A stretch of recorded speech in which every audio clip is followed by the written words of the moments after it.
ખુરશી મુદ્દે ભારે ગરમાગરમી, મહેશભાઈ લાલાણી અને રાજ રાણા આમને સામને।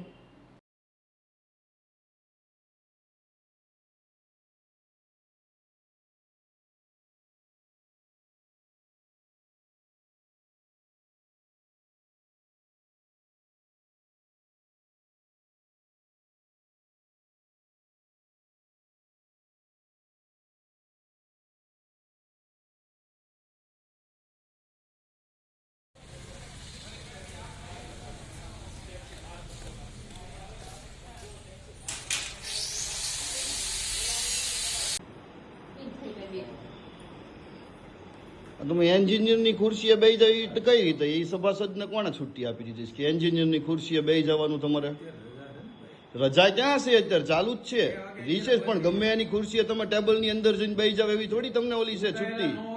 છૂટેલા ક્યાં કોણ ચૂંટાયેલા હાથ બેઠતા? ચૂંટાયેલા કોણ નથી? કોણ નથી એવા કોણ બેઠે? અત્યારે તો તમે ચૂંટાયેલા શું એટલે તમે બેસી ગયા કોમ્પ્યુટર ઉપાડીને। અને તમારું ભલે નહીં પણ તમે હું અહીંયા કામ કરતા હોય કેમ ખબર પડે? તમે થોડા ખુરશીએ બેઠી શકો, તમને કોણ અધિકાર આપ્યો ભાઈ?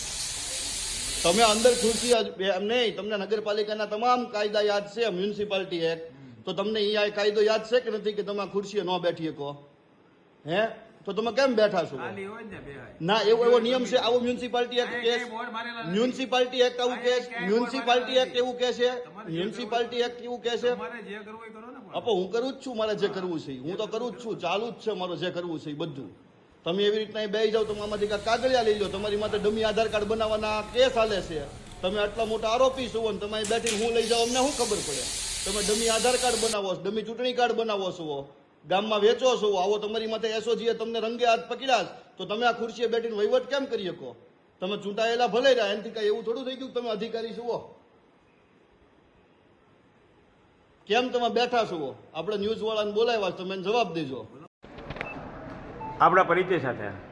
હું રાણા પ્રયાગરાજ વોર્ડ નંબર 7 નો સામાજિક કાર્યકર। હું ઘણા બધા પ્રશ્ન લઈને નગરપાલિકામાં ઘણા લોકોના લઈને આવતો હોઉં છું। તો આજે એક મારે એન્જિનિયરનું કામ હતું, એ બાબતે હું નગરપાલિકાએ આવેલું તો મેં જોયેલું કે ભાઈ એન્જિનિયરની ખુરશી પર મહેશભાઈ લાલાણી, જે વોર્ડ નંબર 8ના કોર્પોરેટર છે અપક્ષના, તે બેઠેલા। એટલે મેં એને પૂછ્યું કે ભાઈ એન્જિનિયર તો કે એન્જિનિયર નથી। એટલે મેં કીધું ભાઈ તમે સભાસદ છો તો તમે આ ખુરશી ઉપર કે ભાઈ અમે તો બેઠી જ શકીએ। મેં કીધું આવો કોઈ મ્યુનિસિપાલિટી એક્ટમાં કોઈ નિયમ નથી અને તમારા મ્યુનિસિપાલિટી એક્ટ આખું તમને યાદ છે, છતાં પણ તમે અહીં બેઠા। તો મને એણે એવું કીધેલું કે ભાઈ તમારે જે કરવું હોય કરી લો, અમે તો અહીં બેઠશું જ। તે માણસ માથે ફોજરીનો દાવો ચાલે છે, એટલે કે ડમી આધાર કાર્ડ, ડમી ચૂંટણી કાર્ડ, આવું બધા ડોક્યુમેન્ટ જે બનાવીને વેચતા, જેને એસઓજીએ રંગે હાથે પકડેલા। એટલે મને એ જોતા એવું થયું કે ભાઈ જો આ અહીંયા બેઠતો હોય તો કોઈ પણ કાગળિયા લઈ શકે, જે મેં મારા વિડીયોમાં કીધું છે, કોઈ પણ કાગળિયા પણ લઈ શકે અને ઘણી બધી હેરફેર કરી શકે।